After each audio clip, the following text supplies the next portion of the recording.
بسم اللہ الرحمن الرحیم۔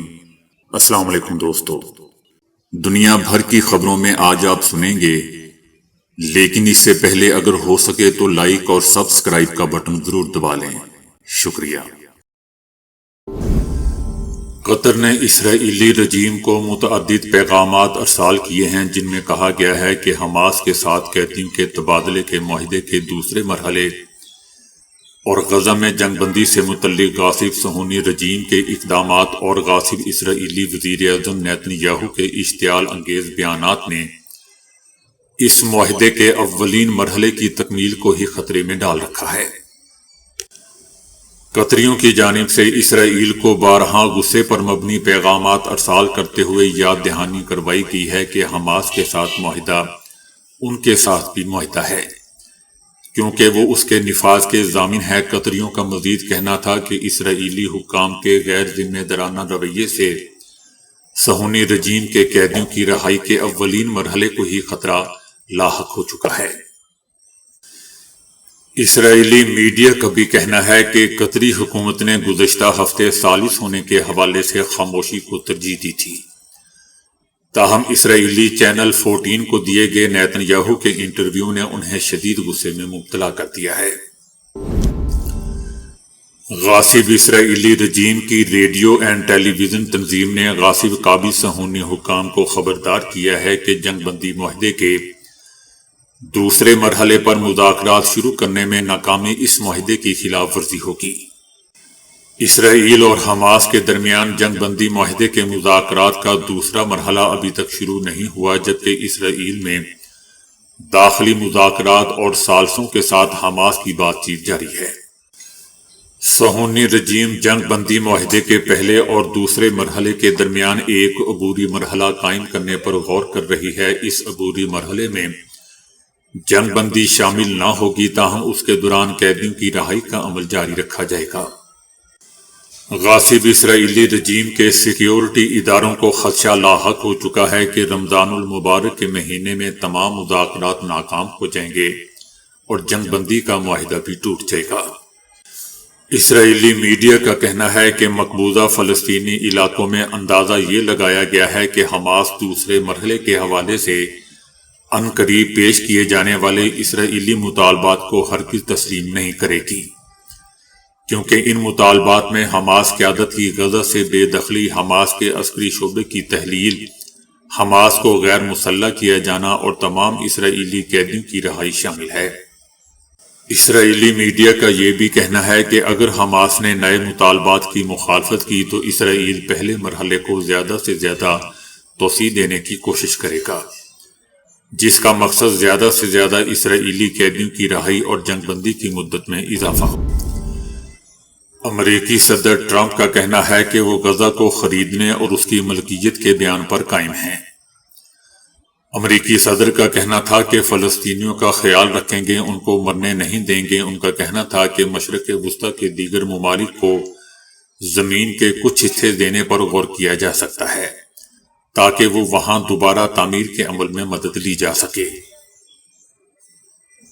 صدر ٹرمپ کا کہنا تھا کہ مشرق وسطی کے ممالک فلسطینیوں کو اپنے ہاں بسانے پر تیار ہو جائیں گے۔ صدر ٹرمپ کا کہنا تھا کہ مشرق وسطی کے ممالک فلسطینیوں کو اپنے ہاں بسانے پر تیار ہو جائیں گے جب وہ ان ممالک سے بات کریں گے۔ ان کا یہ بھی کہنا تھا کہ سعودی ولی عہد محمد بن سلمان اور مصر کے صدر سے بات چیت کروں گا۔ صدر ٹرمپ کا کہنا تھا کہ غزہ کو مستقبل کی ترقی کے لیے ایک اچھا مقام بنائیں گے۔ ٹرمپ کا یہ بھی کہنا تھا کہ روسی صدر پوٹن سے مناسب وقت پر ملاقات کروں گا۔ امریکی صدر ٹرمپ نے خلیج میکسیکو کو باضابطہ خلیج امریکہ کا نام دے دیا ہے۔ امریکی صدر ٹرمپ نے خلیج میکسیکو کو خلیج امریکہ قرار دینے کے اعلامیے پر دستخط بھی کر دیے ہیں۔ صدر ٹرمپ کے دستخط کے بعد خلیج میکسیکو کو باضابطہ طور پر خلیج امریکہ کا نام دے دیا گیا ہے۔ دوستو، یاد رہے کہ امریکہ کے صدر ٹرمپ نے عہدہ سنبھالتے ہی کہا تھا کہ وہ خلیج میکسیکو کو خلیج امریکہ کا نام دیں گے۔ ٹرمپ نے اپنی حلف برداری کے دن ایک ایگزیکٹو آرڈر پر دستخط بھی کیے تھے، جس کے تحت محکمہ داخلہ کو 30 دن کے اندر وہ تمام مناسب اقدامات کرنے کی ہدایت دی گئی تھی جو نام کی تبدیلی کے لیے ضروری ہو۔ حماس نے امریکہ کے صدر ٹرمپ کی جانب سے غزہ خریدنے اور ملکیت بنانے سے متعلق بیان کی سخت مذمت کی ہے۔ حماس نے شدید رد عمل کا اظہار کرتے ہوئے کہا ہے کہ فلسطینیوں کو اپنی زمین سے بے دخل کرنے کی سازشیں ناکام بنا دیں گے۔ یاد رہے دوستو کہ جیسا کہ ابھی میں نے بتایا تھا کہ امریکی صدر ٹرمپ غزہ کو خریدنے اور اس کی ملکیت کے بیان پر قائم ہے۔ امریکی صدر ٹرمپ کا کہنا ہے کہ ایران پر بمباری کرنے کی بجائے ایران سے جوہری معاہدہ کرنے کو ترجیح دوں گا۔ امریکی صدر کا کہنا تھا کہ اگر ہم معاہدہ کر لیتے ہیں تو اسرائیل ایران پر بمباری نہیں کرے گا۔ ٹرمپ کا کہنا تھا کہ ہم ایران کو کیا کہنے جا رہے ہیں۔ امریکی صدر کا کہنا تھا کہ امید ہے کہ ایران جو کرنے کا سوچ رہا ہے وہ نہیں کرے گا۔ اتر پردیش کی انتظامیہ نے کشی نگر کے ہاٹا قصبہ میں واقع مدنی مسجد کے خلاف بلڈوزر کارروائی شروع کر دی۔ ہائی کورٹ سے حکم امتناعی حاصل کرنے کے بعد 8 فروری تک مسجد کو منہدم کرنے کا کام روک دیا گیا تھا۔ تاہم حکم امتناعی ختم ہونے کے بعد 9 فروری کو انتظامیہ نے پولیس کی بھاری نفری کی موجودگی میں بلڈوزر چلانا شروع کر دیا۔ یاد رہے دوستو کہ مدنی مسجد سے متعلق تنازعہ 18 دسمبر 2024 کو شروع ہوا تھا جب انتظامیہ نے اس کی قانونی حیثیت کی جانچ شروع کی تھی۔ اس کے بعد مسلمانوں نے ہائی کورٹ سے 8 فروری تک سٹے لے کر یوگی کے بلڈوزر پر روک لگا دی تھی۔ روک کی مدت ختم ہونے کے بعد انتظامیہ نے پولیس کی بھاری نفری کے ساتھ بلڈوزر کارروائی شروع کر دی۔ ترک کے صدر رجب طیب اردوان کا کہنا ہے کہ غزہ کے لوگوں کو ان کی زمین سے نکالنے کا اختیار کسی کو نہیں ہے۔ صدر رجب طیب اردوان کا کہنا تھا کہ غزہ پر قبضے کے امریکی صدر کے بیان پر بحث کرنے کا کوئی فائدہ نہیں ہے کیونکہ یہ منصوبہ مکمل طور پر فضول ہے۔ غزہ کے لوگوں کو ان کی زمین سے نکالنے کا اختیار نہیں، غزہ کے لوگ غزہ میں رہیں گے اور غزہ کی حفاظت کریں گے۔ ایران نے کہا ہے کہ امریکہ کے ساتھ پابندیوں کے خاتمے کے لیے مذاکرات کا ہونا بے حد ضروری ہے۔ ایران مذاکرات کے لیے تیار ہے لیکن صدر ٹرمپ کے زیادہ سے زیادہ دباؤ کے ساتھ قابل قبول نہیں ہے۔ صدر ٹرمپ کے دباؤ میں آ کر بات چیت کرنا مذاکرات نہیں بلکہ ہتھیار ڈالنے کے مترادف ہے۔ ایران کے سپریم لیڈر آیت اللہ خامنائی نے بھی دوستو حکومت پر زور دیا ہے کہ امریکہ کے ساتھ مذاکرات نہ کیے جائیں کیونکہ ایسا کرنا لاپرواہی ہوگا۔ یاد رہے دوستو کہ امریکی صدر ٹرمپ نے 1 ہفتہ قبل ہی ان اداروں اور افراد پر مالی پابندیاں عائد کی ہیں جن پر سینکڑوں ملین ڈالر مالیت کا ایرانی خام تیل چائنا بھیجنے کا الزام ہے۔ صدر ٹرمپ اپنے پچھلے دورے اقتدار میں ایران کے ساتھ عالمی جوہری معاہدے سے دستبردار ہو گئے تھے اور سنگین نوعیت کی پابندیاں عائد کی تھیں۔ ٹرمپ کے بعد آنے والی جو بائیڈن کی حکومت نے ایران کے ساتھ عالمی جوہری معاہدے میں دوبارہ شمولیت کے لیے مذاکرات کا آغاز بھی کیا تھا۔ تاہم اس سے قبل یہ اونٹ کسی کروٹ بیٹھتا جو بائیڈن حکومت کی میعاد ختم ہو گئی اور ٹرمپ دوبارہ صدر بن گیا۔ امریکی agency federal board of investigation یعنی FBI نے ایک مرتبہ پھر دوستو آئی فون اور اینڈرائیڈ کے صارفین کو وارننگ دی ہے کہ اگر ان کو کوئی میسج اسکیم کی طرح کا نظر آئے تو فوری ڈیلیٹ کر دیں۔ FBI نے بتایا ہے کہ یہ فراڈ ریاست سے ریاست تک منتقل ہو سکتا ہے اور اگر اب تک آپ کے شہر میں نہیں پہنچا ہے تو جلد ہی پہنچنے کے امکانات ہیں۔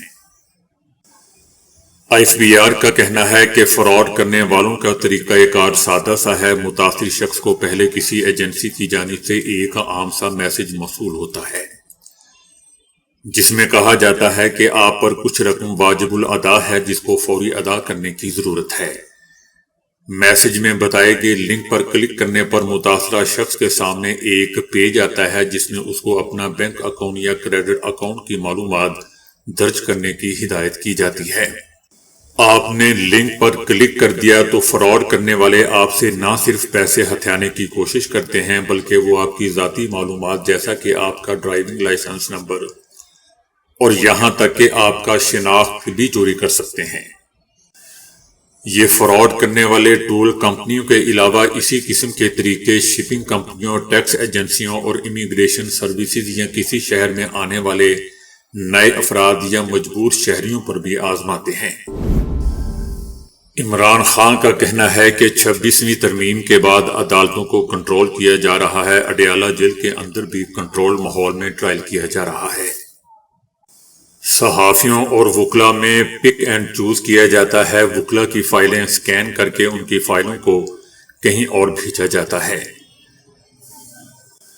عمران خان کا کہنا تھا کہ آرمی چیف کو دوسرا خط اس لیے لکھا ہے کیونکہ ہمارے پاس کوئی راستہ نہیں بچا۔ Pakistan rule of law index پر 140ویں نمبر پر ہے۔ ہم ملک کی بہتری کے لیے بات کرتے رہیں گے۔ عمران خان کا کہنا تھا کہ خط کے مندرجات بہت اہم ہیں، ان پر نظر ثانی کی جانی چاہیے۔ عوام اور فوج کے مابین فاصلے بڑھ رہے ہیں۔ عمران خان کا یہ بھی کہنا تھا کہ تخریب کاری کے خلاف جنگ جیتنے کے لیے عوام اور فوج کا ایک ساتھ ہونا ضروری ہے۔ جمہوریت ختم ہے، عدلیہ کنٹرولڈ ہے، ہمیں احتجاج نہیں کرنے دیا جا رہا۔ خط لکھنے کا مقصد اہم معاملات کی طرف توجہ دلانا تھی۔ مولانا فضل الرحمان نے اسلام آباد مارچ کی دھمکی دیتے ہوئے کہا ہے کہ ہم پاکستان اور آئین کے وفادار ہیں لیکن جبری فیصلے نہیں مانیں گے۔ ان کا کہنا تھا کہ پٹھان واحد قوم ہے جس میں کافر نہیں، غیرت مند قوم ہے۔ مشران نے جرگہ بلایا، یہ احسان ہے اور ہم جرگوں کو قدر کی نگاہ سے دیکھتے ہیں۔ مولانا فضل الرحمان کا کہنا تھا کہ میں تسلسل سے قبائلی جرگوں میں شریک ہو رہا ہوں، قبائلی اضلاع کے انضمام کے وقت بھی جرگوں میں رہا۔ ہم نے انضمام کی مخالفت نہیں بلکہ ہمارا موقف تھا کہ فاٹا کی عوام کے مشورے کے بغیر انضمام کا فیصلہ نہ کیا جائے۔ ان کا کہنا تھا کہ قبائل سے جو وعدہ کیا تھا وہ امن کا تھا۔ امن ہوگا تو ہر کسی کی عزت اور آبرو محفوظ ہوگی۔ امن ہوگا، انسانی حقوق پامال نہیں ہوگا۔ امن ہوتا ہے تو بے روزگاری نہیں ہوتی، روزگار ہوتا ہے۔ آج قبائلی علاقوں اور خیبر پختونخوا میں امن نہیں ہے۔ ان کا کہنا تھا کہ ہم آئین اور قانون کی بات کرتے ہیں تو کہا جاتا ہے کہ ملک توڑنے کی بات کی جا رہی ہے۔ مجھے غدار کہا جاتا ہے۔ ہم آئین ریاست ملک کے وفادار ہیں۔ آئین کے چند کاغذ کو بوجھ تم لوگوں نے سمجھا ہوا ہے۔ مولانا فضل الرحمان کا کہنا تھا کہ ہمارے حکمراں امریکہ کے وفادار نظر آتے ہیں۔ امریکہ نے افغانستان میں جنگ کی، ہمارے حکمراں مسلمان بھائیوں کے ساتھ کھڑے ہونے کی بجائے امریکہ کے اتحادی بن گئے۔ ہمارے حکمرانوں نے امریکہ کی تابع داری کی ہے۔ اپنے بھائی کو دشمن کہتے نہیں تھکتے، کہیں امریکہ ناراض نہ ہو جائے۔ مولانا فضل الرحمان کا کہنا تھا کہ نیتن یاہو کہتا ہے کہ اسرائیلیوں کو بسایا جائے، آج پھر امریکہ افغانستان میں جنگ کا سوچ رہا ہے۔ اپنے مسلمان بھائیوں کو دشمن کہنا، اسلام دشمنی اور پاکستان دشمنی، اس کے علاوہ اور کیا ہو سکتی ہے؟ پشتون قوم اکٹھی ہوتی ہے، ان پر گولیاں چلائی جاتی ہیں۔ ہم سیاست میں تشدد کے خلاف ہیں۔ ان کا کہنا تھا کہ آئیں اعتماد کی فضا قائم کریں۔ ان جرگوں سے اگر مسئلہ حل نہیں ہوتا تو ہم اسلام آباد کا رخ کریں گے۔ ہم دینی مدارس کے لیے اسلام آباد مارچ کر سکتے ہیں تو قبائل کے لیے بھی مارچ کریں گے۔ تاریخ آپ کو قابض اور قاتل کہے گی۔ ہم پاکستان اور آئین کے وفادار ہیں لیکن جبری فیصلے نہیں مانیں گے۔ بیرسٹر گوہر کا کہنا ہے کہ ثوابی جلسے کے حوالے سے عمران خان بہت خوش تھے، لوگوں کی بہت زیادہ تعداد تھی جلسے میں۔ عمران خان کا کہنا تھا کہ 8 تاریخ کے الیکشن کے بعد پہلی دفعہ اتنے لوگ نکلے ہیں، اپنی یکجہتی کا اظہار کیا، ہم اپنا منڈیٹ کبھی نہیں بھولیں گے۔ بیرسٹر گوہر خان کا کہنا تھا کہ ثوابی کا جلسہ تاریخ کا سب سے بڑا جلسہ تھا، ووٹ اور منڈیٹ جمہوریت کی بنیاد ہے۔ بیرسٹر گوہر خان کا مزید کہنا تھا کہ مولانا فضل الرحمان ہمارے ساتھ ابھی تک الائنس میں نہیں ہیں، ہماری کوشش ہے کہ وہ ہمارے ساتھ ہوں، جو قانون سازی ہوتی ہے وہ ہمارے ساتھ مل کر کریں۔ تو دوستو ابھی کے لیے اتنا ہی۔ ویڈیو کو لائک اور شیئر کرنے کا بہت بہت شکریہ۔